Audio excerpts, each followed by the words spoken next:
Good morning students, स्वागत आपका Shri Shyam PG महिला महाविद्यालय भादरा के यूट्यूब चैनल पर। देखिए, हम बात कर रहे हैं एमए फाइनल और इसके अंतर्गत बात कर रहे थे क्लाइमेटोलॉजी और ओशियोनोग्राफी, हमारा जो पेपर है उसके हम बात कर रहे थे। और इसके अंतर्गत जो टॉपिक था वो टॉपिक हमारा चल रहा था सूर्य तत्व।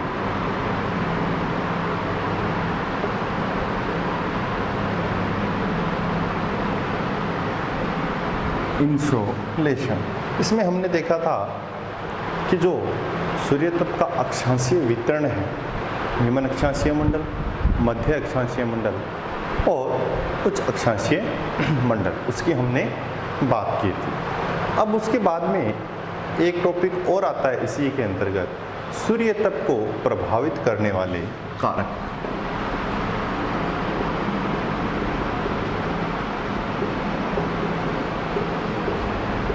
प्रभावित करने वाले कारक। सूर्य तत्व को प्रभावित करने वाले कारक का अर्थ क्या है, यहाँ पर मतलब क्या है। देखिए, सूर्य तत्व की जो मात्रा हमने बात की थी, डिस्कस की थी, वो सूर्य तत्व की मात्रा पूरी पृथ्वी पर एक समान नहीं है। वो अलग अलग क्यों पाई जाती हैं, उसको प्रभावित करने वाले जो कारक हैं वो कौन कौन से हैं, किन किन कारकों के द्वारा वो क्या है, सूर्य तत्व की मात्रा अलग अलग क्षेत्रों में अलग अलग पाई जाती है। बस इसी टॉपिक में इसी चीज़ का अध्ययन किया गया है। तो सर्वप्रथम हम पहला कारक देख रहे हैं जो सूर्य तत्व की मात्रा को प्रभावित करता है। कौन सा है?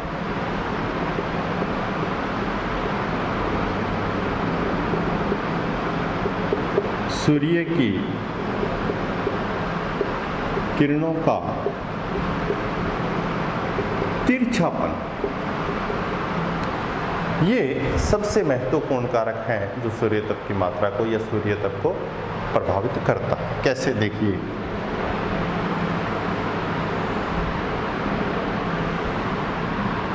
वास्तविक पृथ्वी की जो स्थिति है वो इस प्रकार से है। क्यों?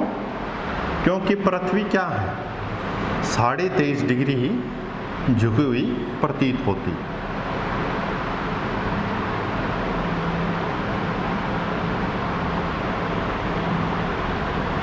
अब देखिए, हम बात कर रहे हैं सूर्य की। तो सूर्य की जो किरणों का कोण बनता है वो इस प्रकार बनता है। आपको स्पष्ट हो रहा है यहाँ पर। अब देखिए, सूर्य की किरणों का जो सीधापन है वो सीधापन कहाँ स्पष्ट हो रहा है, 0 डिग्री पर हो रहा है। इसलिए सूर्य तत्व की जो मात्रा है वो 100% कहाँ प्राप्त हो रही है, यहाँ पर। दूरी भी क्या है, कम है। यहाँ इससे हम ऊपर की ओर बात करते हैं या हम नीचे की ओर बात करते हैं तो सूर्य की किरणों की जो दूरी है वो दूरी क्या होती चली जाती है, बढ़ती हुई प्रतीत होती है। जैसे जैसे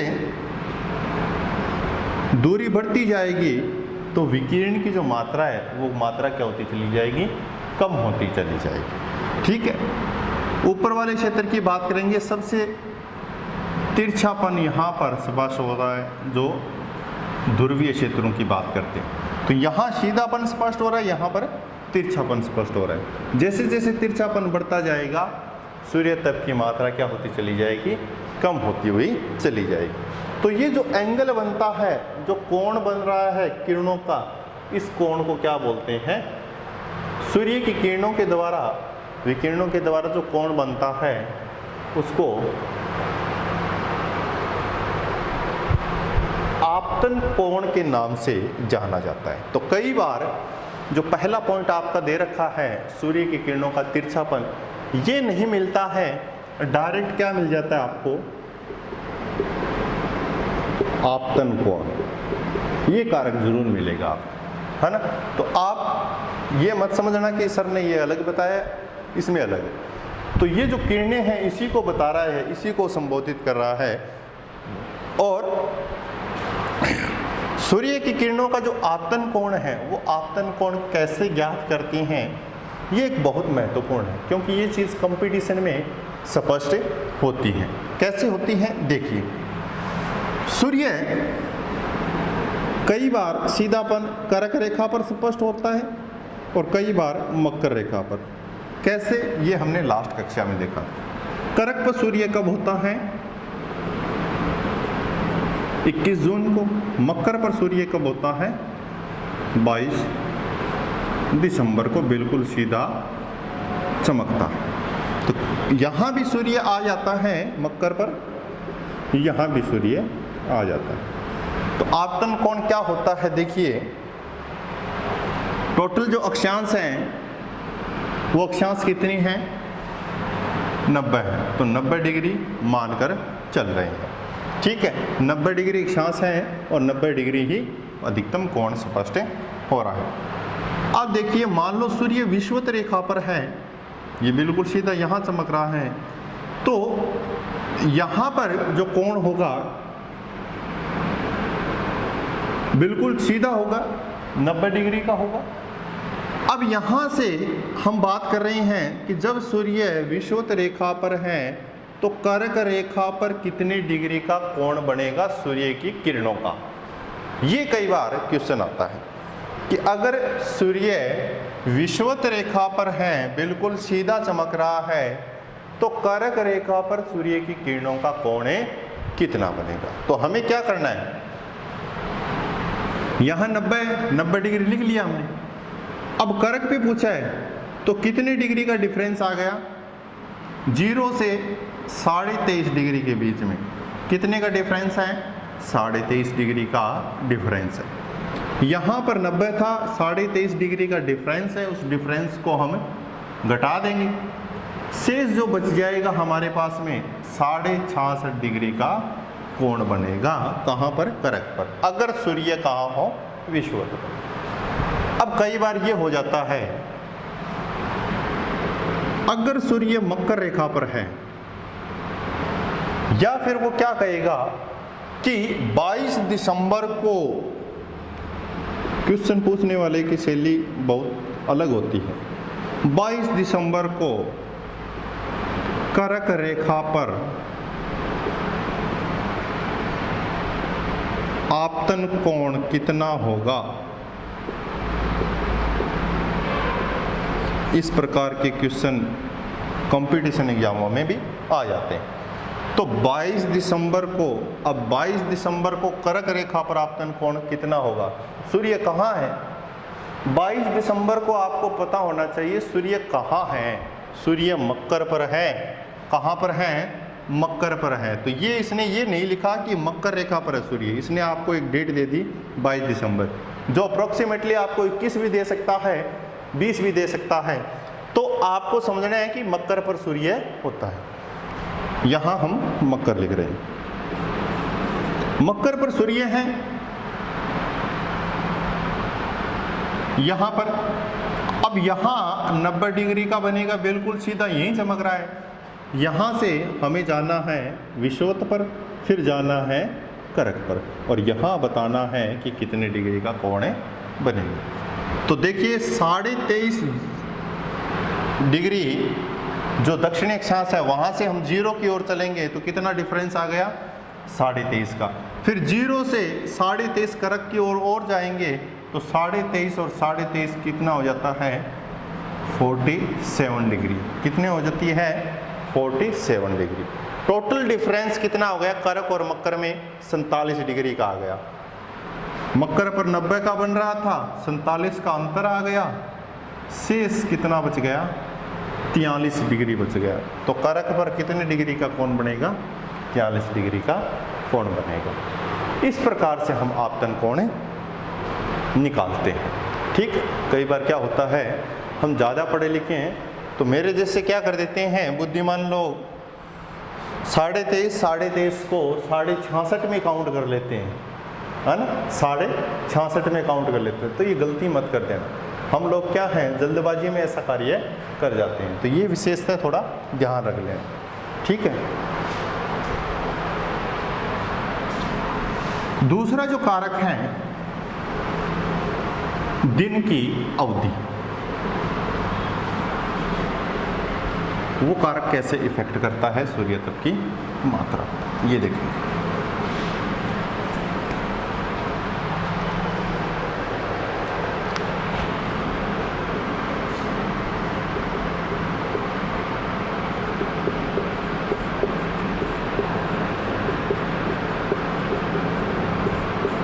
या हम कह सकते हैं सूर्य के प्रकाश की अवधि, ये भी कई बार लिखा हुआ मिलता है।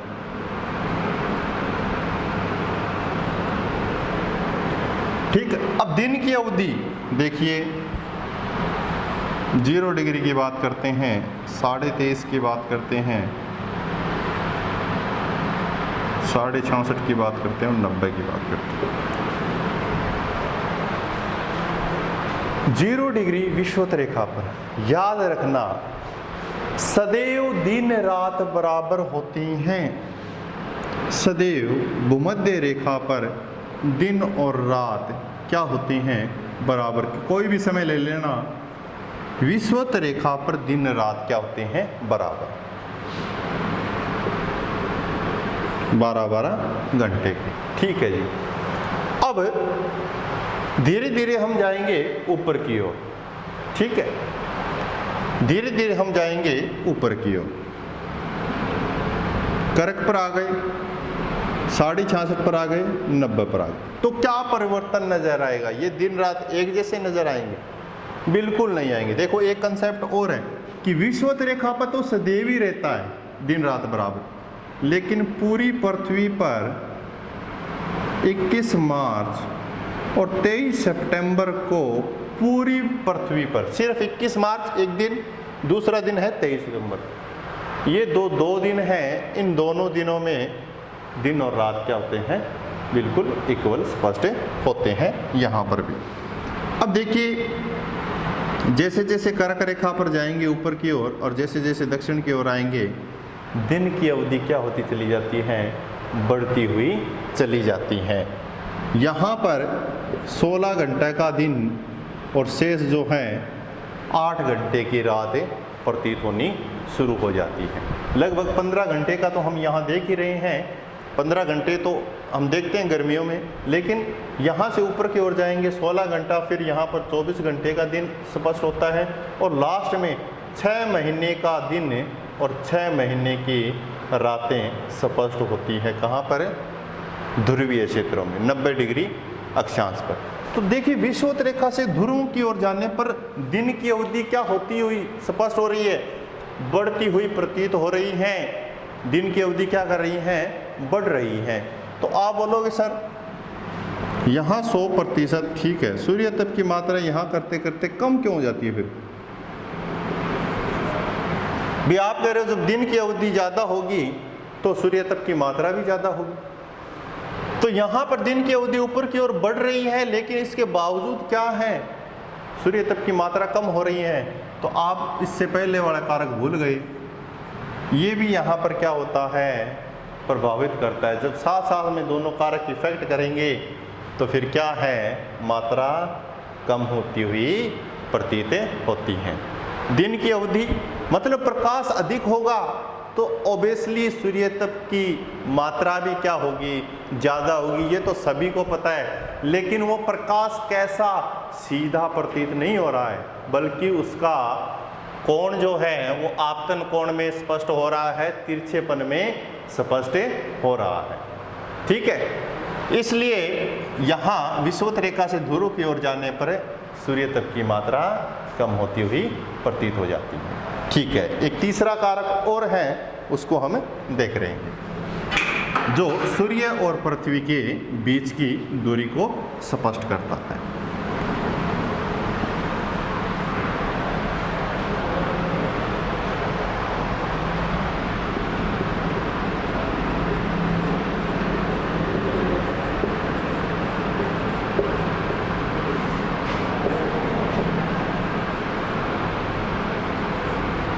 सूर्य और पृथ्वी के बीच की दूरी, ये बहुत महत्वपूर्ण कारक है, इसको भली भांति रूप से समझ लें।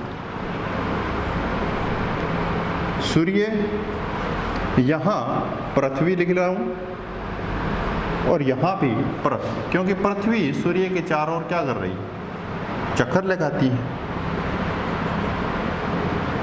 रिवोल्यूशन मोशन आपने देखा होगा, रोटेशन और रिवोल्यूशन। अब देखिए पृथ्वी सूर्य के चारों ओर चक्कर लगा रही है। यहां सूर्य और पृथ्वी में क्या दिखाई दे रही है, अधिकतम दूरी दिखाई दे रही है और यहां न्यूनतम दूरी स्पष्ट होती है। ठीक है, जब अधिकतम दूरी सूर्य से मतलब किससे, सौर से, और यहां भी सौर से, अब अधिकतम दूरी है तो क्या हो गया, अप का मतलब दूर होता है, क्या बन गया ये, अपसौर बन गया। और यहाँ बिल्कुल पास में है, न्यूनतम है, तो क्या हो गया, उप का मतलब होता है पास, अप का मतलब क्या होता है, दूर, उप का मतलब क्या होता है, पास। तो अधिकतम दूरी को हम क्या बोलते हैं, अपसौर बोलते हैं, न्यूनतम दूरी को क्या बोलते हैं, उपसौर बोलते हैं। अब देखिए ये जो न्यूनतम दूरी है ये कब स्पष्ट होती हैं, 3 जनवरी को, और अधिकतम जो दूरी है वो कब स्पष्ट होती हैं, 4 जुलाई को। जब न्यूनतम होगी तो ताप ज़्यादा प्राप्त होगा, सूर्य तप की मात्रा ज़्यादा प्राप्त होगी, दूर होगी तो सूर्य तप की मात्रा कम प्राप्त होगी। ठीक है, उपसौर को एक नाम और भी दिया जाता है, पेरीहेलन। ठीक है, उसी प्रकार अपसौर को भी एक नाम और दिया जाता है, एपीहेलन। क्या कहा जाता है, एपीहेलन कहा जाता है। अब आप सोच रहे होंगे सर 3 जनवरी को जब सूर्य और पृथ्वी के बीच में दूरी बिल्कुल कम होती है तो फिर भी क्या है, शीत ऋतु है, सूर्य तप की मात्रा तो फिर भी कम है। ये कारक पर दिखाई दे रहा आपको। अब आप ये नहीं देख रहे कि 3 जनवरी को सूर्य कहाँ पर स्थित है, मकर रेखा पर स्थित है इस समय, तो वहाँ सूर्य तप की मात्रा क्या हो रही है, ज़्यादा प्राप्त हो रही है। अगर वो करक पर होता तो करक पर ज़्यादा सूर्य तप की मात्रा प्राप्त होती, लेकिन जब 4 जुलाई की बात करते हैं तो इस समय सूर्य कहाँ होता है, करक पर होता है, लेकिन दूरी कैसी है, अधिकतम। तो ये इसी कारण क्या है, सूर्य तप की मात्रा कम और ज़्यादा प्रतीत होती है। अब देखिए अधिकतम दूरी और न्यूनतम दूरी कितनी है, एक होती है न्यूनतम की बात करते हैं, एक अधिकतम, और बीच में क्या आ गई, सामान्य दूरी भी होती है। पृथ्वी और सूर्य के बीच में जो सामान्य दूरी है वो है 14.98 crore kilometre. 14.98 kilometre, sorry 14.98 crore kilometre, ये दूरी क्या है, सामान्य है, सामान्य दूरी। न्यूनतम में कितनी आ जाती हैं, इससे कम हो जाएगी, 14.7 करोड़, ये 70 मान लो आप किलोमीटर, ये न्यूनतम। और जब सामान्य इतनी है 14.98, तो अधिकतम कितनी हो जाएगी, 15 करोड़ किलोमीटर। ये अधिकतम दूरी है 15.20 करोड़ और ये न्यूनतम दूरी है 14.7 करोड़ वर्ग, सॉरी 7 करोड़ किलोमीटर। सामान्य है 14.98 करोड़ किलोमीटर।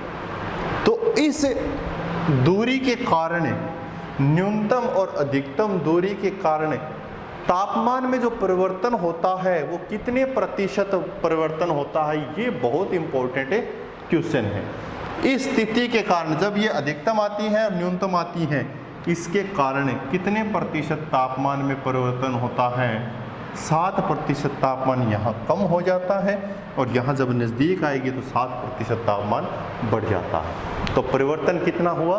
7% का परिवर्तन स्पष्ट हुआ। तो ये 3 कारक हमने देखे हैं, बहुत ही इंपॉर्टेंट हैं। आप भली भांति इसको समझिए।